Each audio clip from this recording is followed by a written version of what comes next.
So, if I tell you something, you promise not to take the pee, do you? You promise? It happens. Doesn't happen very often. If you say you've never happened to you, you ain't done enough miles. Anyway, I see this place to start at 6:30 this morning. Monday morning. I'm not really switched on. I go in. I find my registration number. My paperwork's in a box.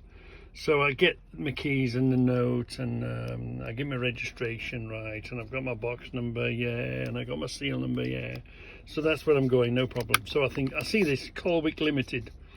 Okay, I know where that is. Nottingham. Colwick Limited, Nottingham. Now Colwick is a village all on its own. Colwick. So, and it's. To get there, you have to go Nottingham, the city. You have to go right through from where I live, from where I'm coming from. You have to basically go straight through the middle of it to get to Colwick. Anyway, so I'm happily going on my way, blah, blah, blah. I know the way. I don't need a sat-nav, don't need nothing. But I always put my sat-nav on Coach Gap Lane, you see. So I put the postcode in, and the road was in. So I'm thinking to myself, all right, yeah, the road is correct. Nottingham postcode, yeah, off I go. Anyway, I'm going, and usual busy sort of place. Catch the most places have like a ring road, big cities like Nottingham. So I come to the ring road, and I'm expecting to go straight through it. And anyway, the sat nav tried to turn me right, and I thought, funny bloody sat-nav, doesn't usually take me this way. I know where I'm going. So I thought, maybe there's problems in the city centre somewhere. So, and it's turning me right. So I'm thinking, okay, it's bringing me, because I'm going to go through the centre, it might be taking me a roundabout way, round the ring road, as you might say. So anyway, I thought, okay, I'll turn right. So I've turned right now. So now if I turn right and I'm going straight ahead, you're sort of going anti-clockwise around the city. So obviously I know my route, I know my roads, I'm fairly familiar. I'm on my way, and I'm going and I'm going and I'm going. And when I'm thinking to go sort of anti-clockwise around the city, I get to a certain junction and I'm expecting to turn left, and the sat-nav says right. And I go, turning right. Turning right. I'm 10 miles away. How can I be 10 miles away? I'm only going round the city. It's only 5 miles away. So anyway, I sort of start thinking, pressing the buttons, looking at it. Actually. Oh well, I better go where the postcode is, and I better go where the name of the road is. And then this Langar. This Langar isn't a village. It's a little hamlet, a little tiny place. This Langar is. So anyway, I'm here, I followed it, but it nearly caught me out. It just nearly caught me out. I believed the sat-nav. Yeah, you have to believe your equipment, don't you? Or else otherwise I would have been half asleep and went to Colwick this morning, be roaming around trying to find this damn place, Colwick Limited. And then someone would have said to me, you have to go to Langar, mate. I never even knew. This Langar is a little tiny hamlet. So Colwick is the name of the firm, not the name of the area, although there is an area called Colwick. So I thought I'd let you into that this morning. Anyway, I found some containers to queue behind, so let's go see if this is the right place. Wherever you see a container and you're looking, this is the place to ask before we get stuck again, get trapped somewhere. We're here.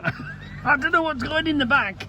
We're in some sort of big fridge dismantling facility type of thing, place, display units, all that sort of a thing. So we're just waiting for the inspector man to come. Where does all your display fridges? Ribena here, what is that over there?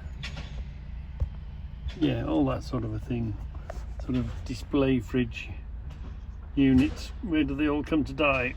Looks like they can all come here to die.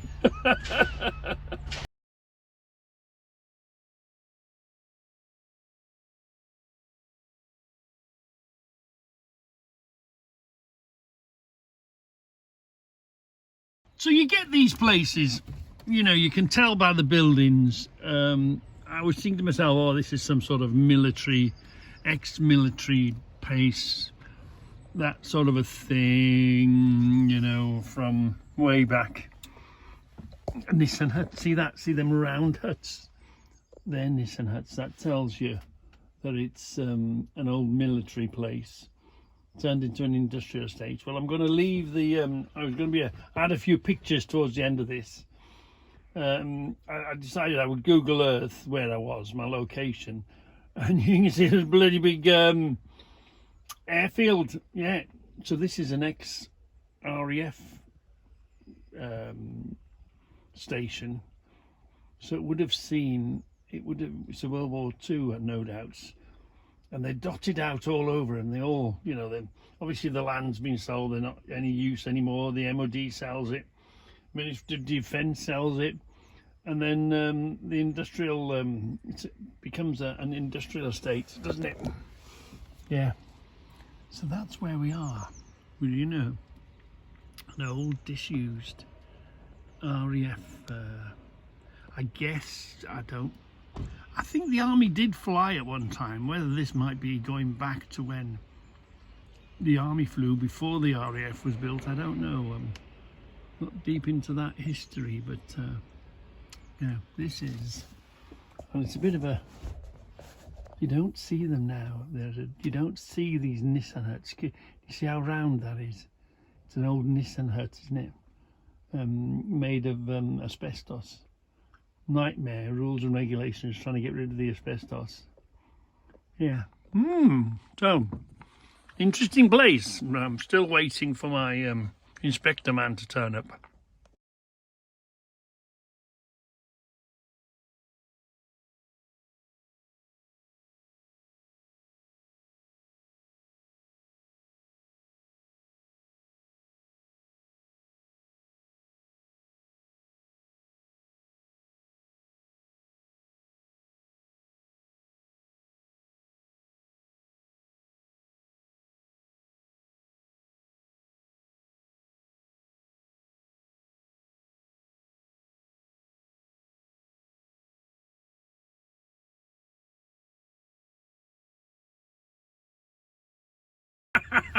What an interesting place.